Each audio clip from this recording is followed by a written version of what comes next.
One more time for the good time, man. DeShaun Tate back with you. You guys already know what this is, the final buzzer. You know, I typically do this.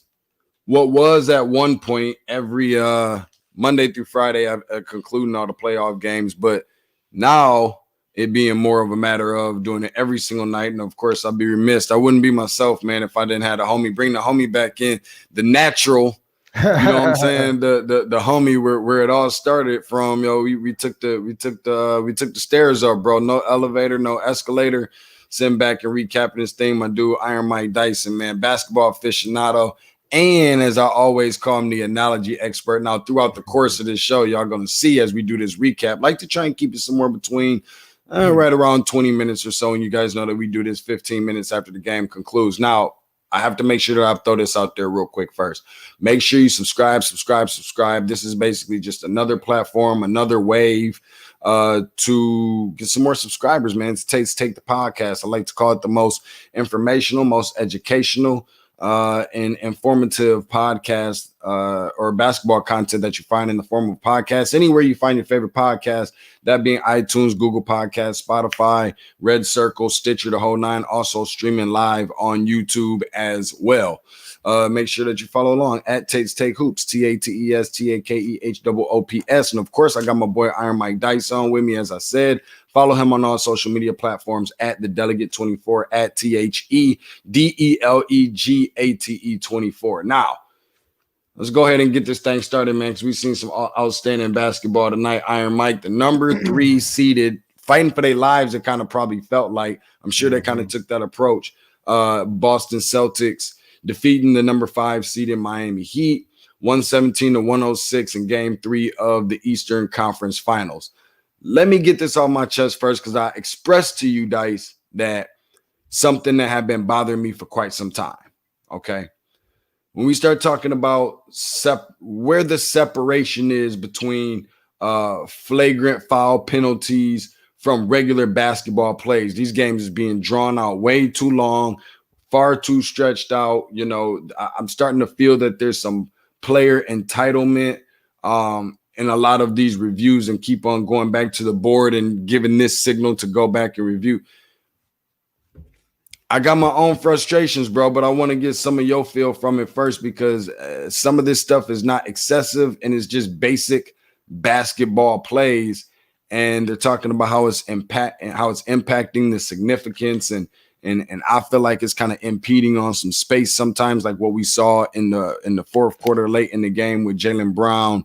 And who was that? Was that your boy Duncan Robinson? I think it was. With the elbow. Not even necessarily taking me through that play, but just what you've been seeing throughout the duration of some of these playoffs with the officiating in regards to what I'm talking about.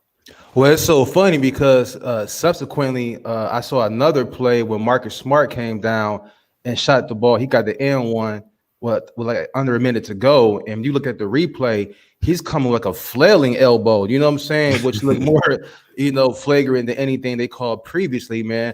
In regards to the whole situation, I'll be quick. I know we have a 20-minute recap, man. Number one, I did subscribe to Takes Hoops, man. One of the best things I've done. One of the best things I've done all year, man. But I look at that situation, man, that question, I look at that twofold, man. As a fan, I totally agree with what you're saying, man. It's killing the flow of the game, As a fan, you want to see, a nice continuous flow, man. And then, you got these calls, it's stopping the flow. You got the stoppage, man. So it's really a drag.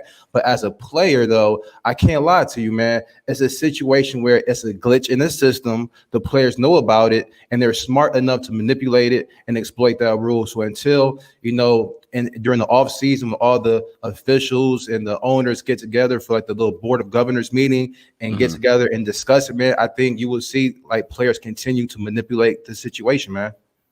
I'm glad that you said so much of what you did say, because I just kind of really feel like it's getting a little bit out of hand. Like, what did we do?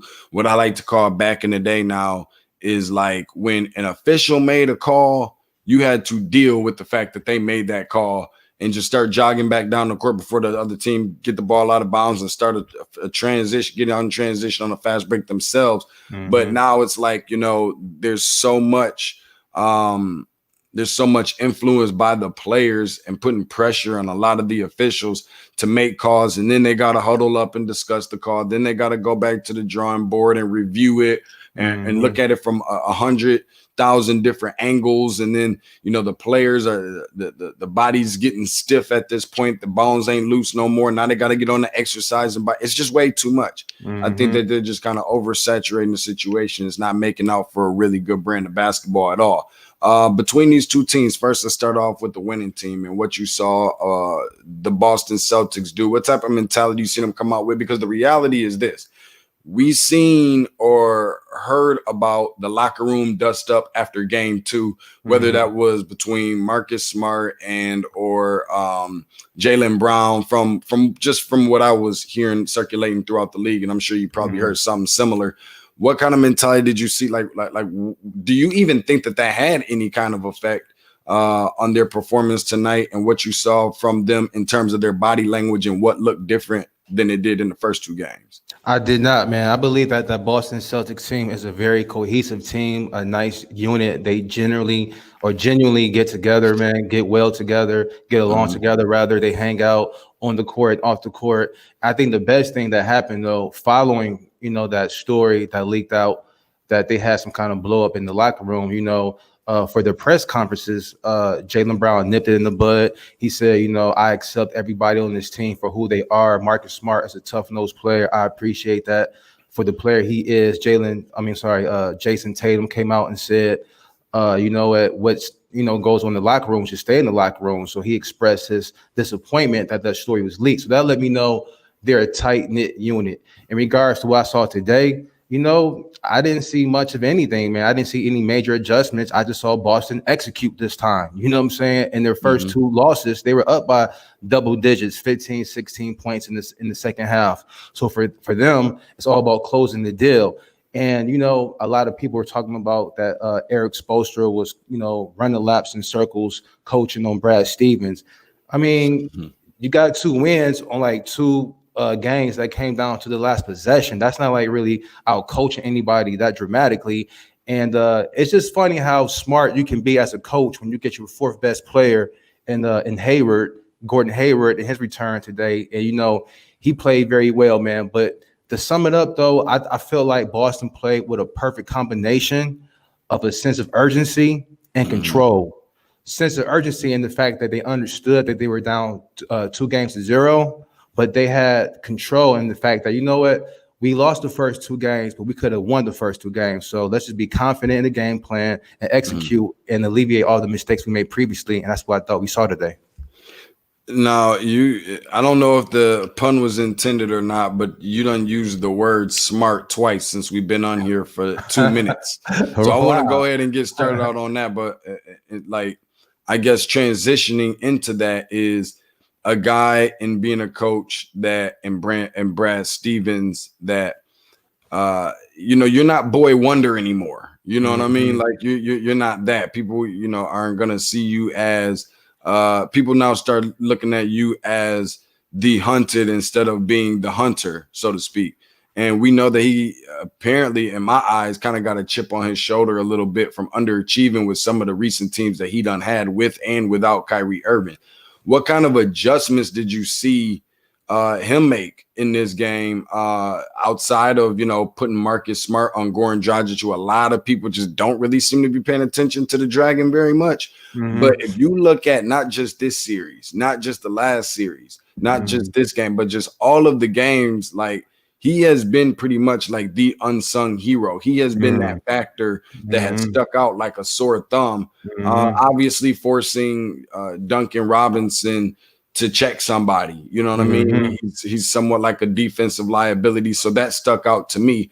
Any other adjustments that you saw Brad Stevens make in order to, I guess, somewhat lead them into their first victory at the Eastern Conference Finals? Well, sure. Like I said, if anything, I feel like Boston they stuck to the script. So any adjustment I saw was pretty subtle. I like the fact that he wasn't too predictable. Like last game, we saw a lot of dosages of of Ennis Cancer. He got a lot of minutes. I don't think he got any minutes this game. So he kind of he just kept his rotation in suspense. In the playoffs, you really have like a 5 to 6 man rotation. But we seen this series, him give the minutes to Ennis Cancer, or tonight it was Grant Williams. I'm sorry, was it Grant Williams? Grant Williams, man. So I feel like he has a good pulse of his team in knowing the situations to implement certain players to elevate their skill set during certain times. So that was just a good, move by him, I believe, just knowing the whole situation of the game and knowing when to put certain players in the game at certain times, man. So I think that was just the biggest adjustment, and not getting, too flustered or overreacting to the situation, man. Like I said, for the most part, he stuck to the same game plan he had the first 2 games. It's just this time Boston was able to execute down the stretch. What I didn't really want to do was get into Miami this early in the conversation, but for the sake that you mentioned Grant Williams, I definitely want to touch on that a little bit as it relates to Miami, especially from a defensive standpoint.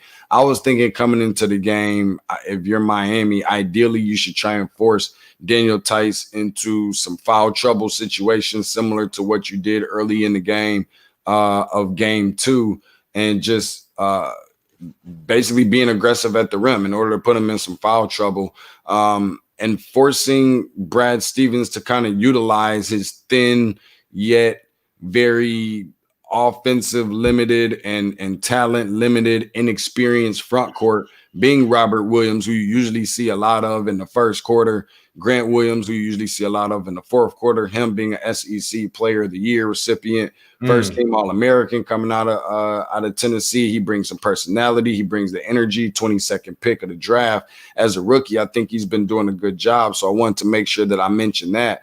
But I think that Boston, the credit that I will give Brad Stevens that I have, not just tonight, but even in the 2 games that he lost, is just his rotations always seem to be very crisp to me. And even following that up, they get a big player back that's averaging 17 and a half points per game, 50% shooting from the field, almost 7 rebounds and 4 assists. That shooting percentage and the rebounding average being career highs for him. Gordon Hayward was active tonight, first time since August 17th, missed more than 2 handfuls of games due to an ankle sprain, went through the whole quarantine situation. Rehab was ahead of the schedule. They said that they wasn't going to minimize or restrict his minutes, rather, but that they would be monitoring his action. What did you see out of Gordon Hayward tonight in terms of how much you think he really contributed to this winner, that they really needed him back in terms of his contribution and his production to help get the win? I feel like he assimilated himself very well and smoothly back in the rotation, back in the flow of the game. He looked like, he never skipped a beat. I didn't see any rust physically. I didn't see any hampering or any staggering his movements. He didn't force the ball. He let the offense come to him. He let the game come to him. He seemed like he was confident in his role. He knows right now this is like a 3-man team where Boston has a big 3 led by Tatum, Brown, and then Kemba Walker. So he's like, you know what? Let me just do what I have to do to contribute to this team. The good thing about him, and I believe Kenny Smith said this before on TNT, Gordon Hayward may be the best 4th option in the NBA right now. Like you said, he's averaging 17 points a game. So that's a luxury. You can just fall back on your 4th best player. And really on this team, you can say as of right now, he may be their 5th best team behind Marcus Smart.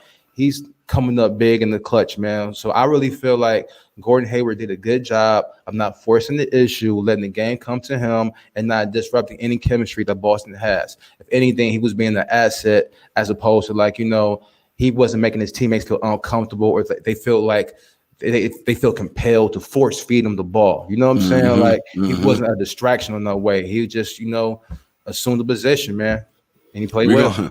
That's what she said. Assume the position. We gonna have to get Cuz a new set of ankles, bro, because those ones just don't seem to be working well for him. I don't know if he got the Steph Curry first couple years in the league Right. ankles or what, Right. but my eyeballs were specifically on him tonight because I wanted to see how he was moving around. Not even about what showed up on the stat sheet or whatever else, but more than anything, how he was moving around the floor because it's been a while since he was able to do it. Congratulations to him early too, because he's expecting a newborn baby. But you know, one thing that I was paying attention to is how gingerly would he be moving around? You know what I mean? Because injuries like that, especially multiple times, they start to play on your mind, and depending on the way you play or not depending on the way you play, you know, they have such a huge effect mentally. And you don't feel like you could do all the same things that you used to be able to do. Even if they're perfectly fine, you still just a little bit careful. And I feel like I saw some similar things out of Derrick Rose after he got injured again for the second time, or was it the third time or whatever it was. It seemed like he played different in terms of just wasn't trying to do. He was kind of indecisive between. He was cautious. He was cautious, Overly and it cautious. showed. And it showed. It showed in his body language. It showed in his game. It showed on his brain. It was like telegraphing passes almost. Like you could pretty much see it from that standpoint. Was it good to see the Celtics go down? Do you think that it was good for them to see themselves go down 2-0? Because even though they didn't necessarily dominate like Miami did the other series that they played in, they still had comfortable leads. Right. Even on Toronto, even though it went 7, they still had comfortable leads. I still feel like they were playing Toronto like they were a team that they knew that they could beat. I don't get that same feeling when they play Miami. So do you think that it was good for them, or that they think that it was good for them to go down 2-0? Like, is that what they needed to be grounded again and to be brought back down to earth? And then even in reverse, is that something that Miami needed tonight, because this is only their second loss of the entire playoffs? Right. Well, it's never good to be down 2-0. Was it a wake-up call for Boston? Yes, I believe that. I think I heard a stat recently that said Eric Spoelstra, when he's up 2-0 in the series, he's 10-0. So he's never lost a series where he's been up 2-0 in the series. So that bodes well. Brad Stevens. Well. I'm sorry, Eric Spoelstra. Eric Spoelstra? Yeah. When his teams are 2-0 at any point in the playoffs, he's 10-0 in that series. Yeah, but most of the time, I think he had LeBron on most of them teams. Didn't he? So it's not hard to. It's not. Yeah, but I get it. I get it. I respect it. I respect it. Well, he was up 2-0 a couple series this season as well with no LeBron, with Jimmy Butler, which makes me transition to Jimmy Butler. Man, you said I'm the analogy expert. I'm not sure how well the analogy. Here we go. Man. But no, here we go. Just just watching this Miami team, it made me think of this, man. Remember the 2000 Allen Iverson Philadelphia team that went to the finals? And then I'm sorry, the 01 team, and then like and then like the 07 like LeBron James team, that went the Cavaliers that went to the finals as well. In 07 against the Spurs. So in those two instances, you have like two dynamic superstars with good role players that complemented them, right?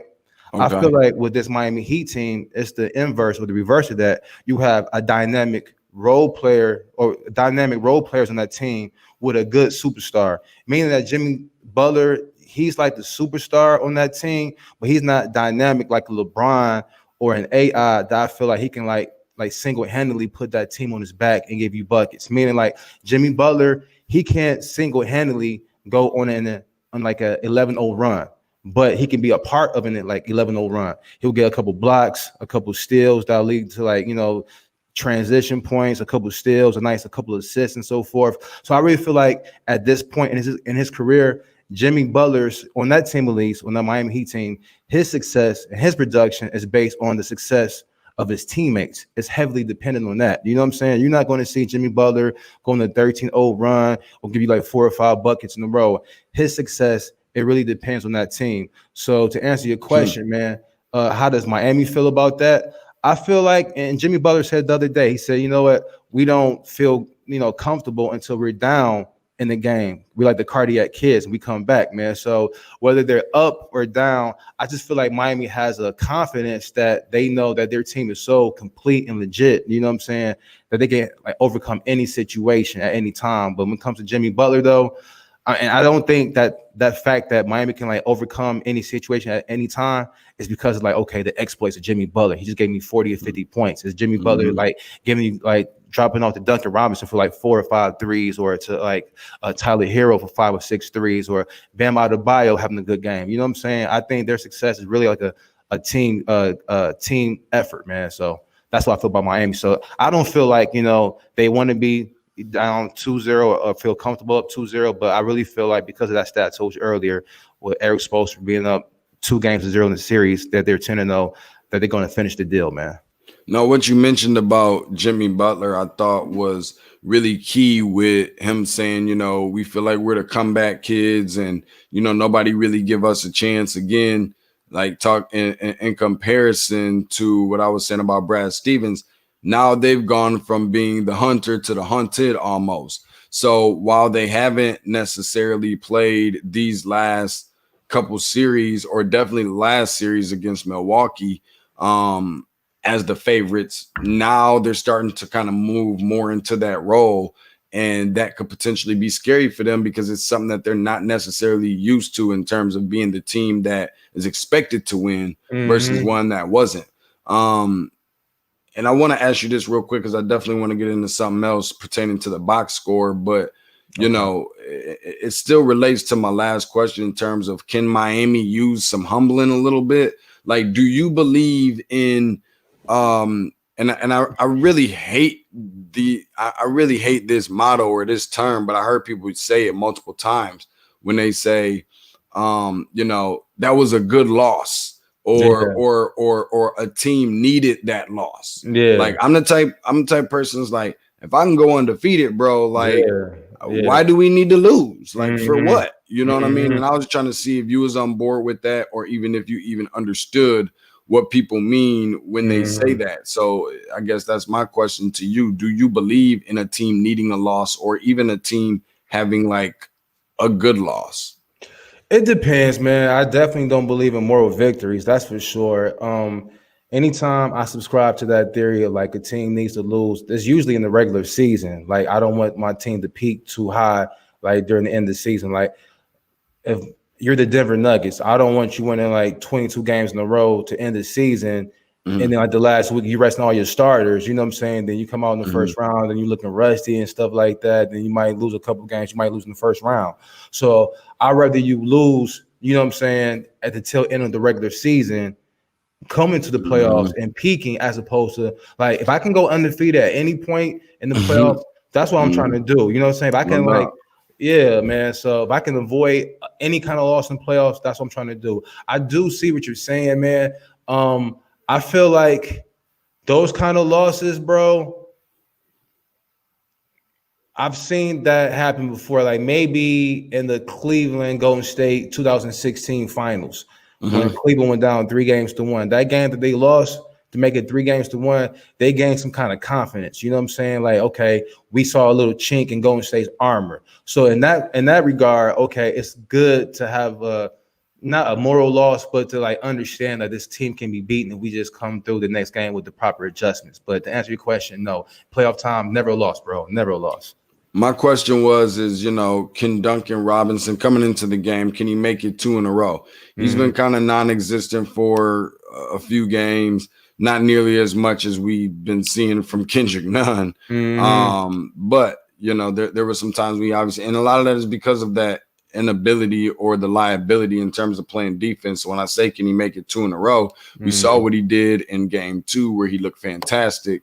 And then not only that, you know, that we know that he needs to get involved in the offense early and often, because that's when some of their winning percentages happen the most. But even Kemba Walker, who struggled a lot leading into game 2, and him being the player that he is, like I don't know if it's fair to, you know, put him on the same level or not as Paul George, and I got to get your opinion on that. But when I make that comparison, I'm saying it in the sense of a player that's not a superstar player, maybe a star player, fine, or really, really, really good player, like not just above average, but well above average, however, not a great player that I would necessarily call him that. And he showed it on the last game in game 2. And so I wanted to know how he and Duncan Robinson, two guys that had been struggling before, going into game 2, had a good game 2, and how they come into tonight. So just for the people, Kemba Walker tonight, 21 points, 50% from the field and 50% from 3. That's pretty damn good when you start talking about Duncan Robinson. 13 points, 50% from the field and 50% from 3, ironically enough. So those guys had a little something in common.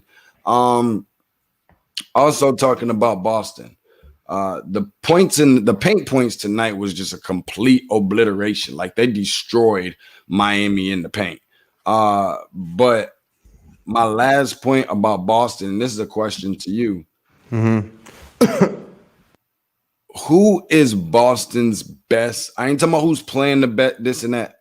Who's their best player on that roster and why? That's just a personal question from D Tate to Iron Mike. Jason Tatum, bro. He's the best. Why? I don't see too many holes in this game, bro. Like I was telling a friend of mine who's like a Boston fan, and I was like commenting. I said, Jason Tatum's game is so smooth. And he said, yeah, it's smooth, but not as smooth as Kawhi Leonard. And Kawhi Leonard is cool, man, but his game looks kind of mechanical, bro. Like I see why they call him a cyborg, bro. Like he ain't got no wiggle to him. He ain't got no crazy handles and like no sweet J. I mean, it's efficient. It's just mechanical, though, bro. And it's very efficient. But Tatum, though, bro, he got a hezzy. He got a step back. He got a crossover. He can score in all 3 phases of the game: inside, mid-range, outside game. Kobe blessed him, gave him the seal of approval. You know what I'm saying? He's a Kobe, you know what I'm saying, mentee, bro. He came under like the school of the Mamba. And he's only like 21, 22 years old, man. And just like statistically, you can see like just like the jump each year he's had since his rookie year, like 18 points a game to 20 points a game to like 24 points a game this year. He was an all-star, man, and he's 6'9", he's 6'10", bro. Like physically, like when he rises, it's not too many people that's going to elevate with him and block his shot, or at least affect his shot. And his shot is smooth, bro. It's very effective. Now I know you're a Jaylen Brown man, so I'm not going to take too much of your thunder, bro. But I think they complement each other very well. But I believe that just, Tatum has much more natural talent, bro. Like his handles are effortless. He gets to a spot. His game is just smooth, and he's like a willing defensive player. He's not the best defensive player, but he's a willing defensive player, bro. So I think Tatum's their best player.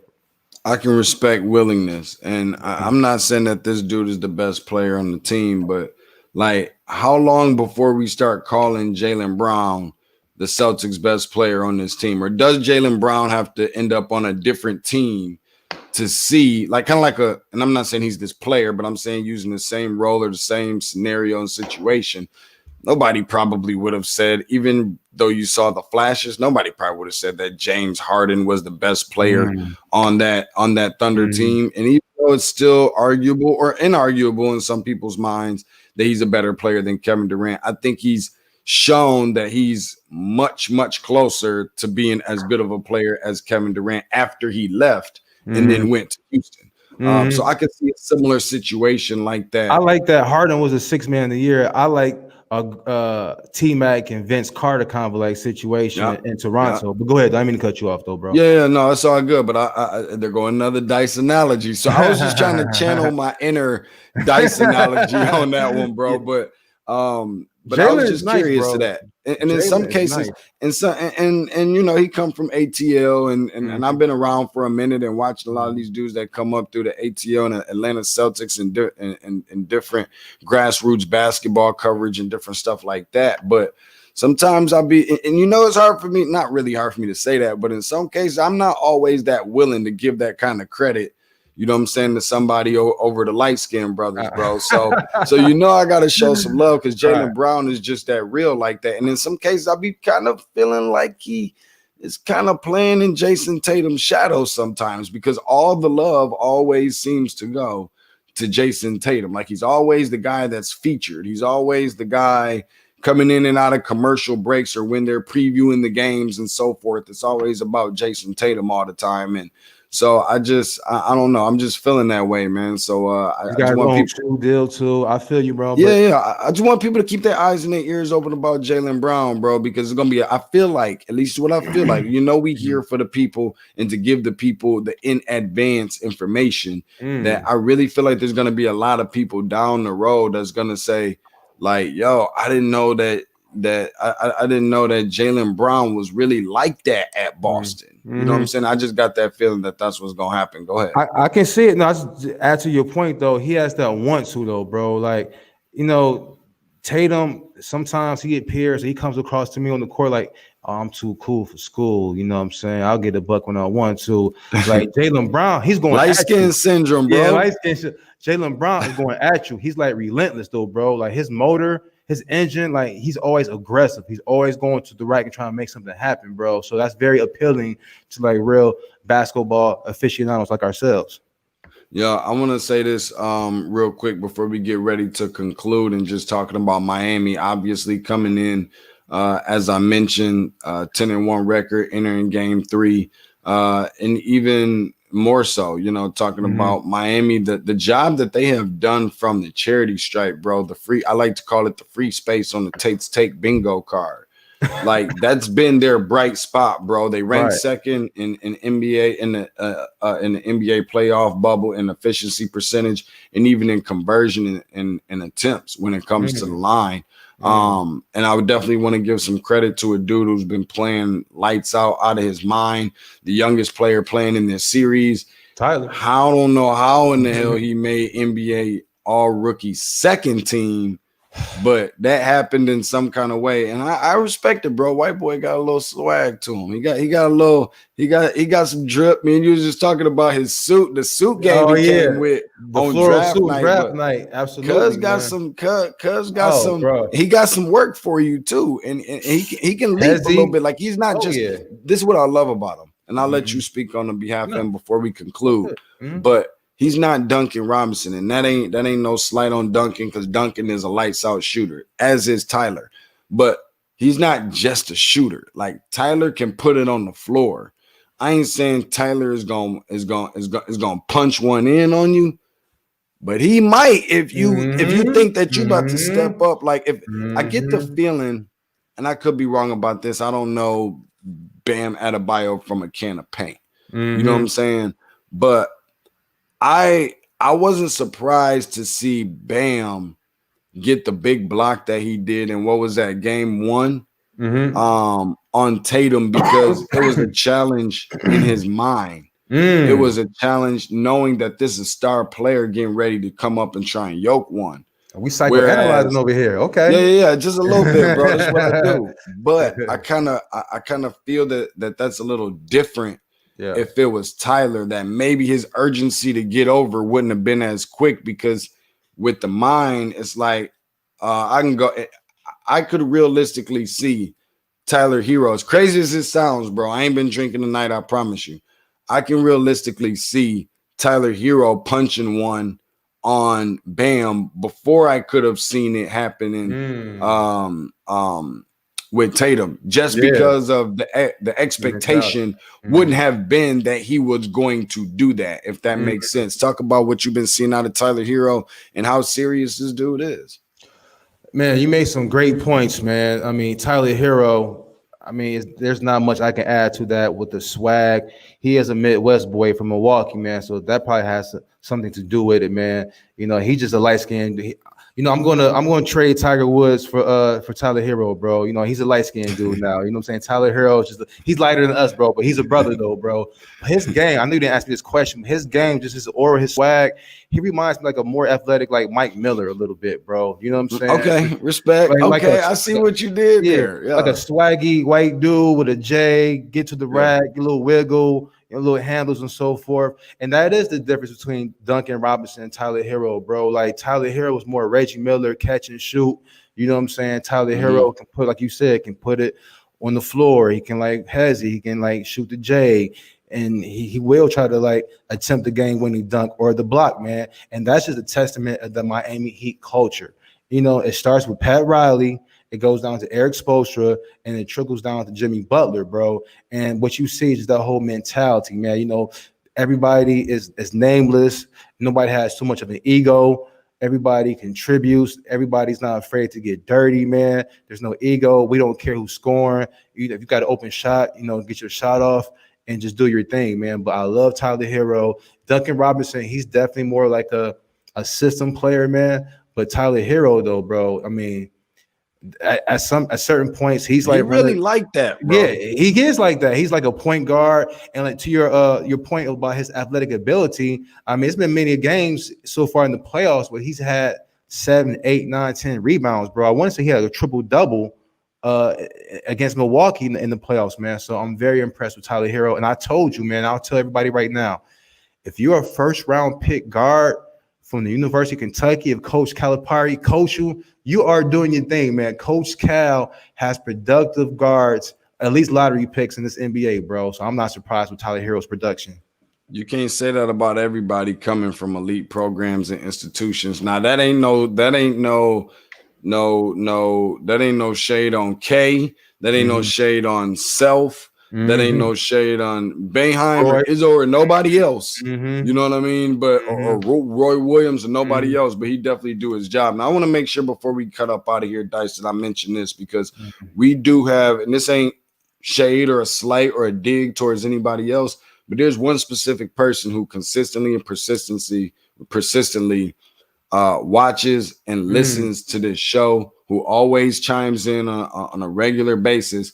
And I always have to bring him in because he always got some good points, and he always comes with at least one good question for me or somebody else that I bring on. So I definitely want to get his in right here real quick on some of the things that he said. Derek Crush Boy, appreciate you for checking in, streaming live on Facebook. Appreciate him for checking in on Facebook, as well as you can do on YouTube as well. Saying Jaylen Brown puts in as much work. Just as much as Tatum. He's just overshadowed. Obviously, him being a Wheeler high school alum, slept on, and Brown was traded. He could hold his own team. Respect. Saying that he's rooting for the Knicks to go and get him. He's a diehard. Okay, blue and orange. Okay, Knicks fan in the house. To your credit, Tyler Game is 6. Shout out to Coach Cal for seeing the vision. Cal just has that eye for wanting to do that. And that's just what it is. Also commenting saying that Miami has a replica of Pat Riley, even though he is not coaching.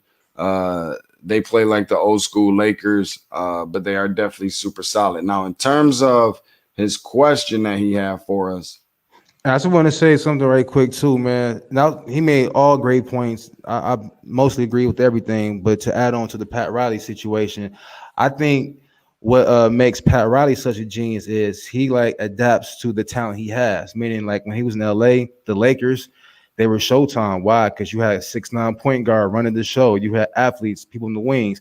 When he came to the Knicks, man, he kind of adapted his style. It was no more Showtime. It was all like power paint, power ball in the paint with Pat Ewing, and so in Miami as well, man. So depending on his talent, man, he's willing to adjust his system to a certain degree to exploit the talents of his team, man. So shout out to Pat Riley. And everybody knows, especially you can see it on the ticker down below. You can always feel free to comment with questions and opinions, be a part of the show. We like to give you that opportunity and option to allow your voice to be heard as well. Sam, would you take a mad Jimmy Butler or would you take a mad LeBron? Now, on that one,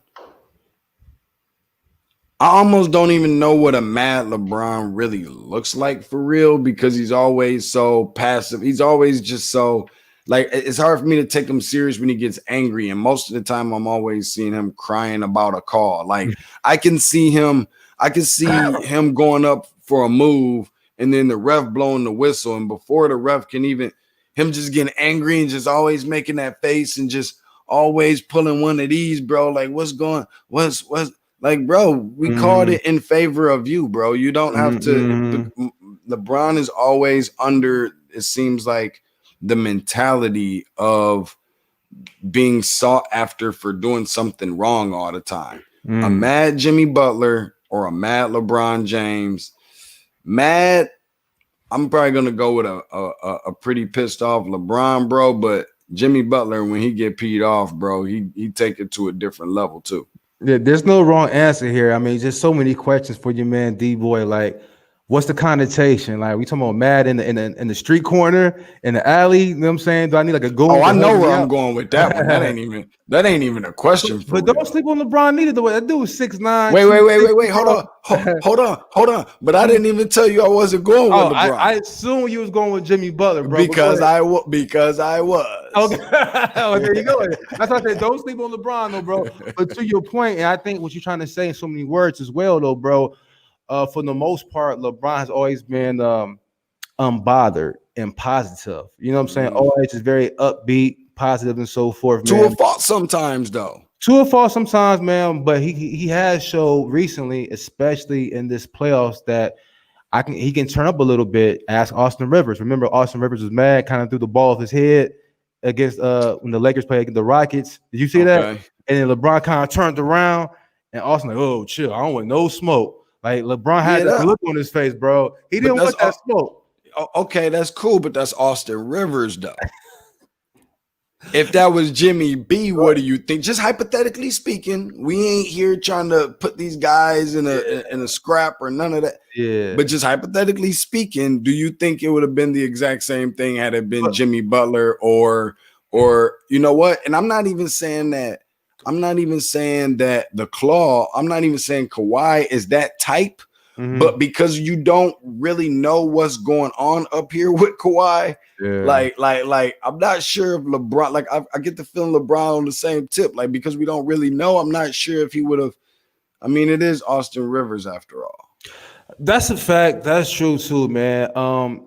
I'm just thinking like who are like number one, we're saying about LeBron's reputation being kind of like passive, like you said, to a fault and so forth. Like that hasn't come to haunt him though. Okay, that reputation, meaning that Kobe Bryant, I'm old enough to remember, God rest his soul, the number 2 player of all time, in my opinion.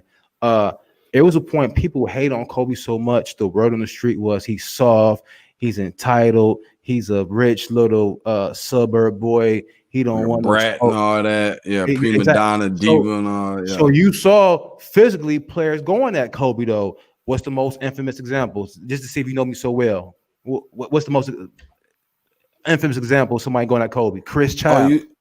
Chris Child, yeah, New York Knicks. The one to Bing Bing, you know what I'm saying? Yeah, Bing Bing. Two piece. But how many times have you seen somebody like physically try to challenge LeBron on that level, bro? I mean, the closest thing you saw was like Lance Stevenson, I'm sure probably like blowing smoke in his ear or blowing in his ear, but nobody's really tried to physically challenge LeBron, bro. Nobody wants those problems, that smoke, bro. He's 6'9", 250, and he's not a punk. If it was, which one play on his team? Is it Marcus or Marquise? I need to go to the goons. No, hold on. It ain't about goons. Marcus plays, but it ain't. Marcus plays for the Clippers. Okay, so Marcus plays for the Clippers and Marquise plays for the Lakers. Yeah. Okay, I don't know if they goons or not because I'm under the impression, and I don't know. I just see what I see. They goons. Okay, they goons for real. Like they like that. Yeah.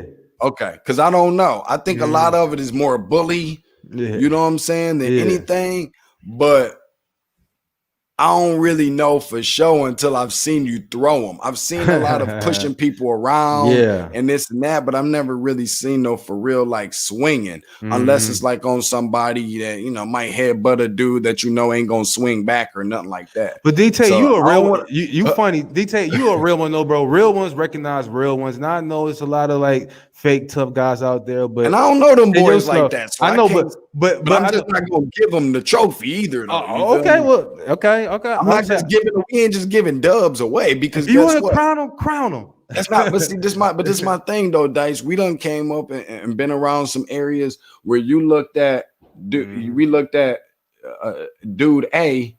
Who looked like he would destroy dude B, and dude A was the bully in school and whatever else. Now this dude over here, I ain't never seen Cuz, but he looked like he just gonna get dropped like everybody else. And guess what? He put the works on this man right here and gained his respect and never got picked on again. You feel me? So I don't know. I've just seen it don't matter, but bro. What does your real one radar tell you though, man? Like your real one radar tells you that Marcus or Markieff Morris. What do they tell you? Like they real ones or they fake tough guys? It tells me that they real ones, bro. Okay, all right. It tells me that they real ones. However, let me make sure I preface it. Let me make sure I preface it by saying this though. If I seen them getting a squabble and they got drugged, I wouldn't be surprised. Yeah. I just know what it looks like with these. But I never met one of these brothers before. I never hung out with them before or none of that. So I just see what it looked like on the court. Yeah. You know what I mean? I see a lot of yapping and jaw flapping and all that type stuff, but I can't vouch for what I haven't seen. Wow, you're gonna show me. Nah, that's the detail. So you're gonna show me. Hey, I'm from the M state. It ain't Missouri, but you still gotta show me though. Ooh, I see what you did there. I you like feel that. Me? You did. Yes, I ain't gonna get all into that, bro. But I'm just right here, bro. That's it. Nothing more, nothing less, man. Dice, appreciate you for. Go ahead. Go ahead. I want to ask you a question before we cut off right quick, man. Go ahead, take your time, bro. We got all night. We got all night. You've done a great job of pacifying as usual, man, or mediating, bro, and just doing your thing, man. So thanks for having me on the show as usual, bro. But what do you feel about Kemba Walker, bro? I feel like he's been hidden behind Jaylen Brown, Tatum, and to a certain degree the coaching, bro. But do you think he needs to do you think he's playing like the all-star he's allegedly to be, or do you think he needs to step it up? And just what's your whole feel about Kemba right now? I don't feel good about Kemba right now at all. Yeah, you put together a game of 21, 50%, 50%, and then another game of 20-something and shot well. But prior to that, I was seeing too many games where I saw 1 for 9 from 3, 3 for 15 from the field. If you're not catching the ball off of a screen and curl and then act like you penetrating to the basket and do your typical Kemba Walker step back money, like other than that, I just really wasn't seeing a lot. I don't see a ton on the defensive end like that for real. But I see him trying and I see him rebounding the hell out of the ball, especially for a small guard. And so I ain't trying to take nothing away from that standpoint, but I won't lie to you. My expectations of him was definitely better going into the last series, going into this series. But I certainly got to give him credit for what he's been able to do in game 2 and game 3. But guess what? You're the point guard. Okay. You are the guy who controls the tempo. You are a huge piece of why games are won and lost.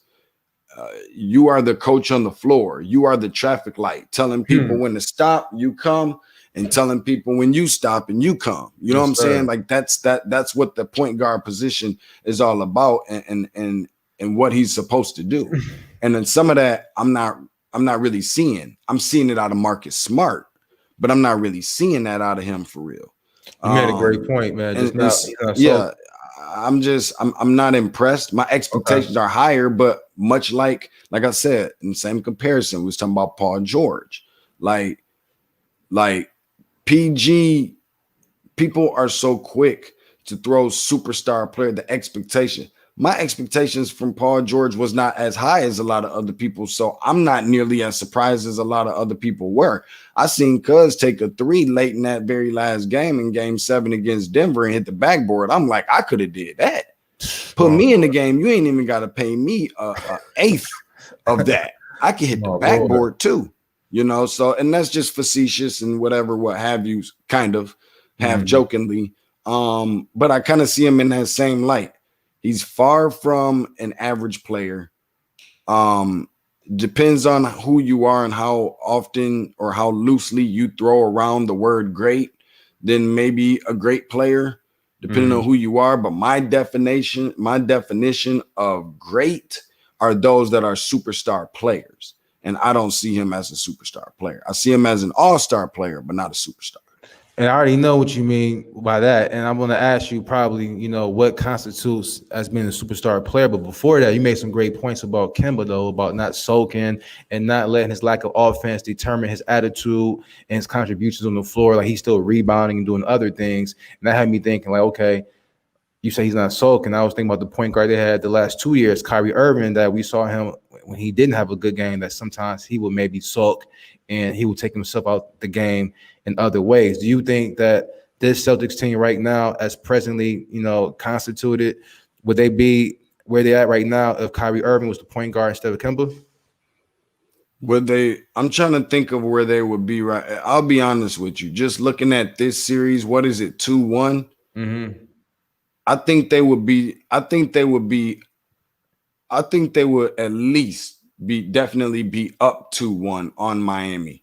I think game 2, they wouldn't have let that one go like that. Game 1, all right, fine, whatever. Game 2, after that comeback and all of that, what was they up, 17 or 15 or whatever it was? I don't see him dropping that with Kyrie like that. So as much as people be trying to, and I'm not a Kyrie fan, but I'm not a Kyrie hater either, much like LeBron. So from that standpoint, I just don't see Kyrie as that player that was going to let them lose. I think that's where, I get Kemba Walker's a great guy and, humanitarian award and all this other stuff, and that's cool. But when it comes to adding a number to the left side of the result column, I feel confident saying that Kyrie would have been the player that would have done that where Kemba didn't. Got you. The final buzzer, man, episode 15. It's in the books, bro. Iron Mike Dice, appreciate you for joining me. Remember to follow him on all social media platforms at the Delegate 24. Again, at the Delegate, THE. I gotta do it with my eyes closed, bro, because that's the only way I can get it right. THEDELEGATE 24 on the Twitter, on the gram, and all of that good stuff. Remember to follow as well. Tate's Take Hoops, TATES TAKEHOOPS. Also, subscribe. You like hearing content like this? You want some more of it? Feel free, man, to give us a follow on social media. And be sure to subscribe. We got a YouTube channel, and anywhere that you find your favorite podcast is where you can find Tate's Take. I call it the most informational, the most educational, and the most entertaining basketball content in the form of a podcast. So if it's 94 feet long, that's what she said, 50 feet wide, she said that too, and 23 feet and 3/4 inches out on the NBA perimeter, and if the rim is 10 feet tall, we definitely covering all of that. If it's collegiate, if it's high school, if it's NBA, pro, international, if they're doing it rolling around in wheelchairs, we're covering it. Tate's Take, where basketball lives. Appreciate you.